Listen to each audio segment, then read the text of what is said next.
10, 20 minutos de la mañana. Y en este seriado que hemos dedicado durante estos 3 días de Semana Santa, vamos a hablar hoy de los vehículos utilitarios, los vehículos de transporte y de carga, y lo vamos a hacer con Julián Afonso, quien es especialista en autos. El lunes hablamos de esos carros que movieron a las familias y siguen todavía acumulando kilómetros. El martes lo hicimos de las camionetas y hoy nos estamos ocupando precisamente de esos que van de un estado a otro o en las ciudades moviendo a cantidad de pasajeros. Julián, es un gusto recibirte. Bienvenido a Zona Éxito. Bienvenido. Lo mismo digo, Lila, Adriana, encantadísimo de estar aquí de nuevo compartiendo ante los micrófonos de la familia Éxitos.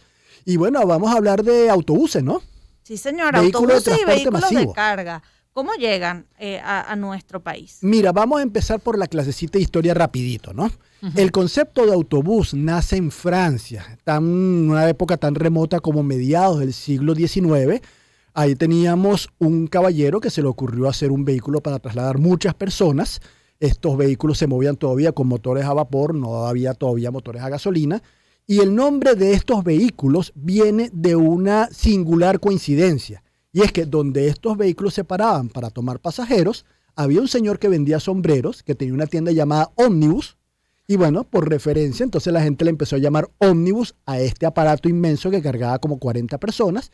Y esa fue la génesis del transporte masivo de personas.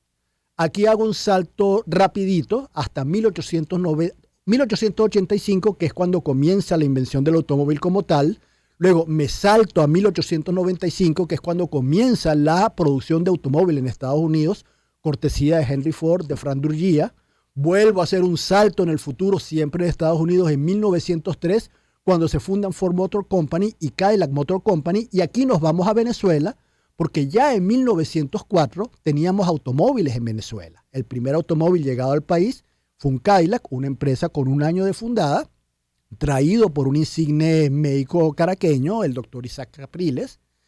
Luego, en 1911, comienza la importación de automóviles a Venezuela con intención comercial, y aquí llegamos al punto que nos interesa. 1915 ya tenemos referencias en Venezuela, en Caracas concretamente, de el funcionamiento y la existencia de vehículos para transporte masivo. ¿Para qué se usaban ese transporte masivo? Supongo no era para ir de Chacaíto a Chacao, sino quizás para recorrer para superar qué problemas había un transporte masivo. Mira, primero comenzamos diciendo que el automóvil en Venezuela llegó como una novedad de unos pocos, por eso hacía, ¿sabes? La salvedad. La precisión de que en 1911 es que dejan de traerse automóviles para uso particular y comienzan a traerse automóviles para venderlos, ¿no?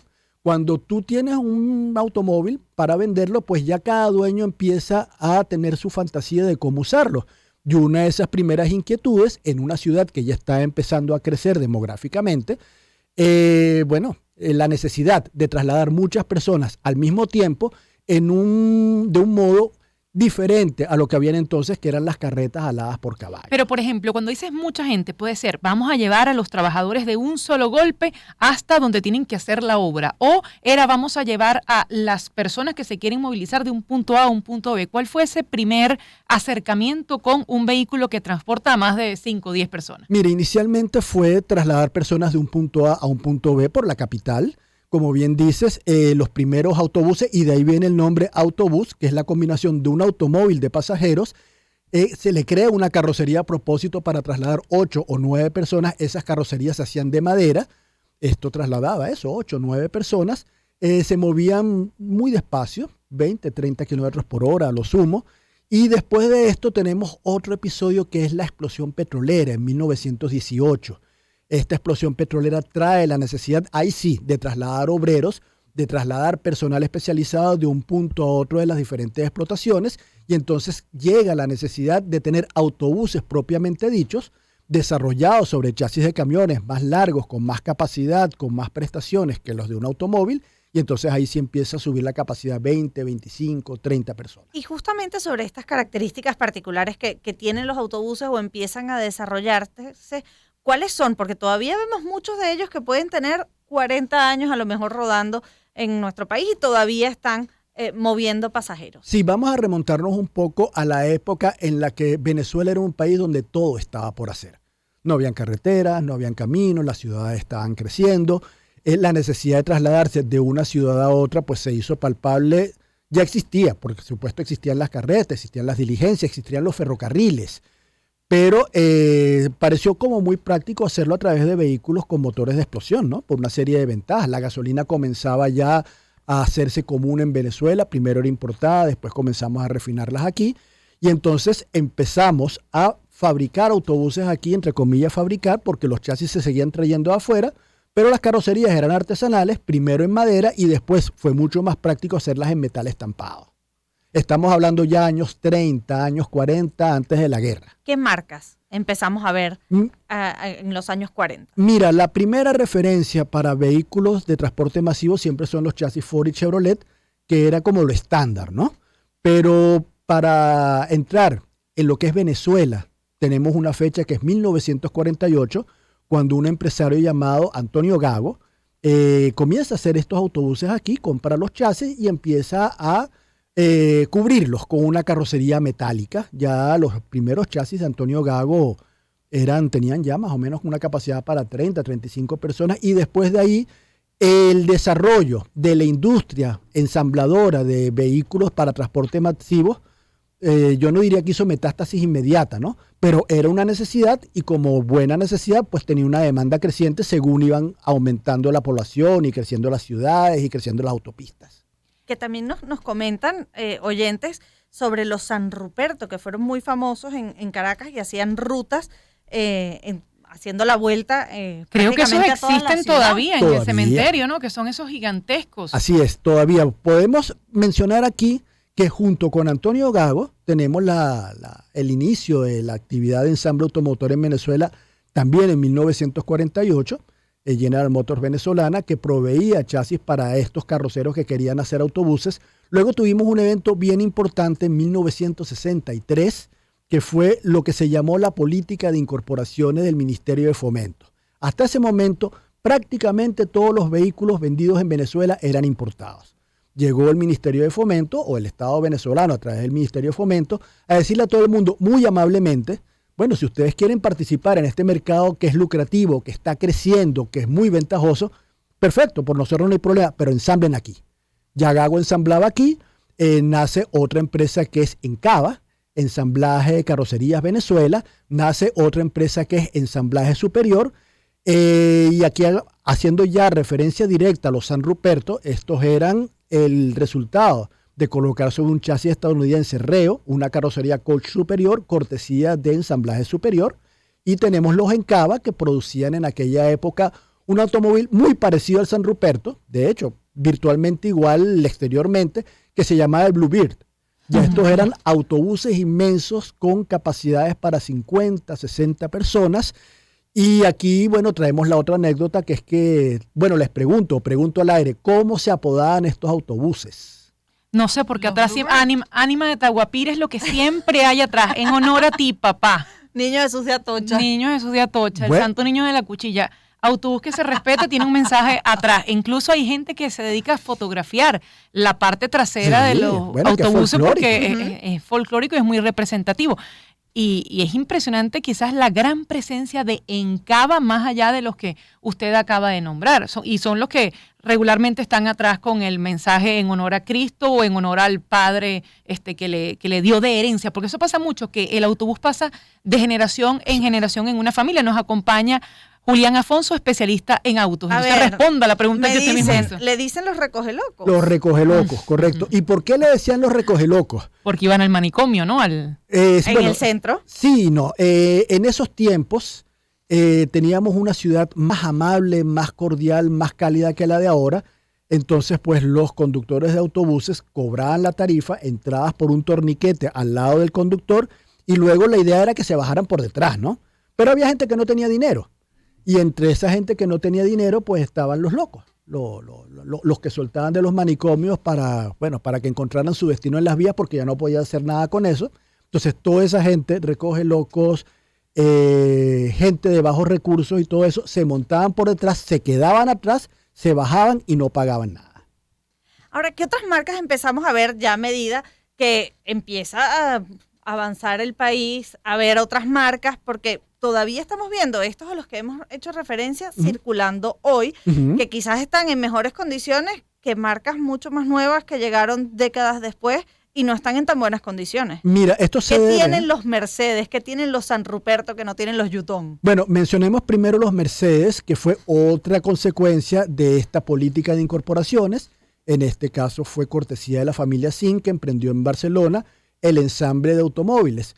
En Venezuela todo el mundo piensa que cuando empezamos a ensamblar vehículos en Venezuela eran carros de lujo, carros grandes, pero no, eran camiones, chasis para autobuses, chasis para desarrollar aplicaciones específicas, porque era lo que pedía un país con una necesidad tremenda de construir cosas. Habíamos hablado de los Encava, habíamos hablado de los San Ruperto. En esos años, estamos hablando años 60, nace la Empresa Municipal de Transporte Sociedad Anónima. Ellos importaron Mercedes completamente terminados, alemanes, podríamos llamarlos de lujo, porque ya eran autobuses que tenían tapicería acolchonada y tenían un interior un poco más cuidado. Era un servicio municipal. Esto se prestaban los conductores y un recolector de tarifa, de pago. Y eso creo que tienen, ¿cómo es que se llaman? Los torniquetes. Bueno, esos torniquetes al principio estaban graduados y tú al final del día podías determinar por la graduación cuántos pasajeros se habían subido ese día. Estos autobuses de EMSA, los Mercedes, eran súper aerodinámicos, una cosa pues impresionante desde lo vistoso, ¿no? Y el servicio se prestaba con el chofer vestido de corbata, camisa blanca, pantalón negro y corbata, y el recolector también estaba vestido con pantalón negro, camisa blanca, corbata. Y aquí también tenemos que hacer la referencia a los viajes interurbanos.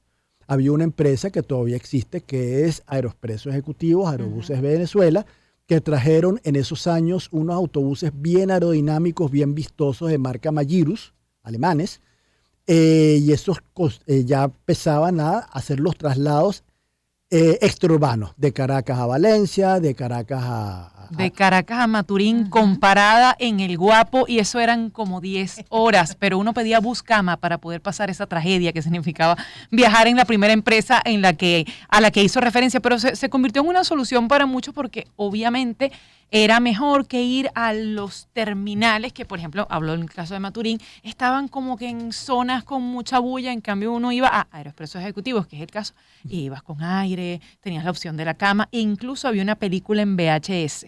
Bueno, en paralelo con eso también tuvimos otro fenómeno, sí muy triste, que es que a medida que se viene desarrollando la industria autobusera en Venezuela y el uso de autobuses con capacidades masivas, venimos involucionando en lo que son los ferrocarriles. Desapareció el ferrocarril de La Guaira, desapareció el gran ferrocarril de Venezuela. Bueno, hoy en día haría mucha falta, ¿no? Pero luego esto nos hace remontarnos a la época de la explosión demográfica fuerte en Venezuela. El crecimiento acelerado de las ciudades en la década de los 60 y de los 70, cuando ya el típico automóvil dedicado a taxi, a por puesto o a libre, se queda pequeño ante la necesidad de una ciudad que prácticamente duplicó su población en menos de 20 años. Y entonces surge lo que llamamos las busetas. ¿Quién no recuerda las busetas? Sí, por supuesto. Entonces, las busetas fue otra iniciativa del Ministerio de Fomento incentivando el armado de vehículos para traslado de hasta 8 o 9 pasajeros. Estas se quedaron pequeñas y entonces aquí de nuevo viene la empresa nacional y, por ejemplo, Ensamblaje Superior hace un vehículo muy famoso que es el minibús Titán para 24 pasajeros. ¿Ese es el que llaman el microbús o no? Aquí no le dicen el microbús. Es como más redondeado. Sí. El microbús, exacto. Entonces teníamos el microbús Titán, Pegaso todavía ensamblada en Venezuela y tenía un autobusito de 18 pasajeros que los taxistas lo llamaban el Españolito. Teníamos también el Encava hecho sobre base Ford 350 o Chevrolet C30. Luego empezaron a reemplazarse los motores con ciclo de gasolina a ciclo diésel. Y la industria del microbús en Venezuela pues creció muchísimo, de manos de Encava sobre todo. Que justamente, Julián, conversamos con Julián Afonso, quien es especialista en autos. Hablas de todos esos modelos que la industria nacional hacía y ensamblaba en nuestro país. Y lamentablemente es una realidad muy distinta la que tiene la industria automotriz hoy por hoy en Venezuela, después de haber ensamblado cantidad de marcas, vehículos, modelos, innovando para el mercado venezolano. Entonces estamos viendo vehículos importados con vehículos ensamblados acá que son parte de nuestro parque automotor, no todo en óptimas condiciones. Pero quedó pendiente cuáles son esas características de por qué quizás modelos importados nuevos están más deteriorados que esos que tienen hasta 50 años, haciendo rutas y recorridos moviendo pasajeros. Mira, los Reo, los Bluebird, los San Ruperto, los Superior, se armaban sobre chasis de camiones, camión pesado, camión a veces con motores de ciclo diésel, con una capacidad de carga a lo mejor hasta 6, 8 toneladas. Tú usas un chasis de esto, le cubres con una carrocería metálica, pero más ligera, le pones 60 asientos y le metes 60 pasajeros, pon tú un promedio de peso por pasajero de 80 kilos, estás teniendo un camión con una capacidad para 8 toneladas que como máximo tú lo cargas con 2 toneladas y media. Adicionalmente, al uso de chasis sobrecapacitados para esa función, tenemos la otra cosa, que eran motores con unas particularidades que hoy no se usan. Estos eran motores de carrera larga, que funcionaban a bajas RPM, a bajas revoluciones, y esto los hace más duraderos. No son muy rápidos, no son muy potentes, no aceleran mucho, son motores que se hacen con énfasis en la capacidad de entregar torque, de entregar par mecánico, no de entregar energía calórica en forma de potencia, y eso pues por supuesto los hace más duraderos, ¿no? Julián Afonso, nuestro invitado especialista en autos. ¿Por qué cada quien le llama de una manera diferente de acuerdo con el estado? Por ejemplo, aquí le dicen camionetica, que eso me sorprendió cuando llegué a Caracas y me decían, tienes que agarrar la camionetica que pasa por el Paraíso. Y yo, camionetica, me imaginaba un jeep. Y en Barquisimeto le dicen ruta. Bueno, tenemos el tema de la camionetica. Viene justamente de cuando comienza esta gran explosión en los años 70, que comienzan a fabricarse las busetas, ¿no? Estas busetas tenían carrocería station wagon, carrocería ranchera, pero no era una ranchera. Tú no podías comparar una Dodge o una Van Econoline, una cosa de esa, o una LTD, ¿no? Entonces, para hacer la diferenciación, a las camionetas derivadas de automóviles se les llamaban rancheras y a las camionetas para transporte público se les llamaban camioneticas. Estas camioneticas fueron creciendo. Cuando aparecen las busetas, se hizo el genérico de llamar también a las busetas camioneticas, y el calificativo pegó para vehículos con una capacidad de hasta 25 pasajeros. ¿Con cuál te quedas? ¿Con cuál me quedo? Depende para dónde vaya a ir, ¿no? Aquí tenemos también, o tuvimos en los años 80, sobre todo en los años 90, lo que Adriana nos había comentado antes, esa explosión masiva en el uso de vehículos de transporte ya pues masivo de 2 pisos, los Buscama con aire acondicionado, con baño incorporado. Eso ya no se hizo en Venezuela y eso venía mayormente importado de Brasil, carroceros como Marco Polo, como Irizar, sobre base Mercedes, sobre base Volvo. Eso hizo muy cómodo el viajar, ¿no?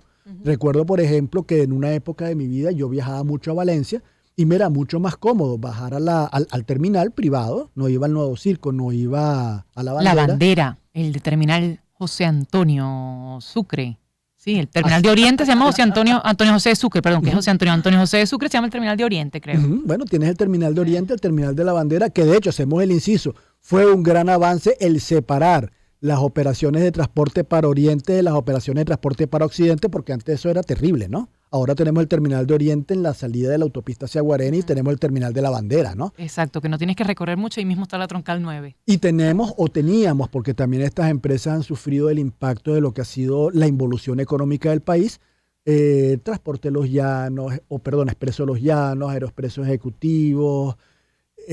No voy a nombrar más porque siempre se queda una por fuera y entonces se sienten incómodos, ¿no? Pero todo el mundo sabe a lo que nos estamos refiriendo. Autobuses inmensos con líneas aerodinámicas, con esos enormes espejos retrovisores colgando como orejas a los lados. Sí. Tenían baños, tenían aire acondicionado y yo recuerdo, volviendo a la remembranza, bueno, que en un autobús de esos se viajaba a Valencia en 1 hora. Amén de la crisis en el país, siempre es tema de discusión entre el sector, el tema del pasaje, el subsidio. ¿Cómo funcionaban antes estas rutas? ¿Eran pequeñas cooperativas? Porque aquí lo que nosotros llamamos transporte público es poco público. Por lo general está en manos de privados, sí, salvo todo lo que depende del metro, por ejemplo, en el caso de la ciudad capital. ¿Cuáles eran esas estructuras, esos esquemas que funcionaban en el pasado y si son los mismos que se mantienen hoy en día? Mira, el autobús comienza, al igual que el taxi, siendo una iniciativa netamente personal. un pequeño empresario compraba un vehículo de estos, empezaba a trabajar, pero esto se hacía como un poco anárquico, ¿no? Entonces surgió entre los propios taxistas y los propios autobuseros y los propios buceteros la iniciativa, oye, mira, si nos organizamos cabemos todos, si no nos organizamos no cabe ninguno. Entonces comienzan las cooperativas. Obviamente hubo empresarios con más visión que otros y bueno, estos empresarios empezaron a tener pequeñas empresas de transporte con 2, 3, 4, 6, 10 vehículos, unidades. Las empresas autobuseras siempre se trabajaron de manera masiva, por ejemplo los San Ruperto. Todos estos autobuses tenían también cierta inherencia municipal, ¿no? Porque habían como incentivos a la compra o incentivos al mantenimiento o subsidios a determinadas cosas. Pero básicamente es eso, o sea, se ha creado a nivel de cooperativas, a nivel de organizaciones, yo no las quisiera llamar privadas, individuales, en la que cada uno de estos grupos pues, se organiza para cubrir sus rutas, sobre todo también para hacer frente al fenómeno del pirata. Cuando de repente una ruta se convierte en muy positivo, muy lucrativa, obviamente quienes la han estado cubriendo toda la vida son los que quieren sacarle provecho, ¿no? Entonces, pues rechazan mucho el hecho de que venga alguien, un paracaidista, una persona así que, bueno, de buena a primera, yo me paro aquí, este es mi lugar y yo te quito el trabajo. Un poco también para eso, y eso debería redundar también, de hecho, lo hace, no con la calidad o con la capacidad que uno quisiera, pero sí lo hace, en que cuando ya se hace de manera organizada, tú le puedes ofrecer ciertas garantías al pasajero. Garantías en cuanto a que hay unidades, garantías en cuanto a que estas unidades se mantienen relativamente limpias y garantías derivadas del hecho de que todo el mundo pertenece o todos pertenecen a una cooperativa. Bueno, hay que hablar también de la importancia que tiene ese servicio como uno de los indicadores de calidad de vida más importantes. Las mejores ciudades con calidad de vida se miden también por el bienestar del servicio de transporte. Correcto. Y las posibilidades de moverse de un lugar a otro, no importa en dónde esté. Julián, ha sido un gusto que estuviera aquí estos minutos en Zona Éxito. Julián Afonso, especialista en autos, pero vamos a aprovechar también que hubo gente que nos mandó su experiencia teniendo una pick-up de esas que transporta ciertas cargas y alimentos. Vamos a escuchar primero a Jesús Cubillos. Bueno, ¿qué te puedo decir? Tengo una Silverado año 93 desde hace unos 7 años y, oye, no me puedo quejar. Es tremenda camioneta. Es una camioneta que consta de un motor 350, 8 cilindros, la suspensión es súper suave, la carga tiene suficiente aguante de peso para realizar cualquier trabajo y aparte para tenerla de uso diario, porque es súper cómoda. Carlos Dugarte también nos envió su audio. Bueno, mi nombre es Carlos Dugarte, tengo 14 años con una pick-up que para mí es parte de la familia prácticamente. Una pick-up C10, la Chevrolet C10 del año 82. La he pintado 2 veces, le cambié el motor, le puse un motor 350, de eso porque tenga más fuerza, 8 cilindros, automática. Y la camioneta no me quejo de nada. Ha sido para mí, creo que una de las mejores inversiones que he hecho. Gracias a ambos por habernos enviado sus testimonios teniendo pick-up y gracias a Julián Afonso, especialista en autos, por contarnos la historia de las camioneticas, las rutas o las busetas en Venezuela. Una clase magistral de autobuses o ómnibuses en nuestro país. Correcto. Bueno, para mí también un placer inmenso volver a estar aquí frente a estos micrófonos, bueno, compartir con ustedes y será hasta una próxima oportunidad. 10:44, escuchamos música. Extendamos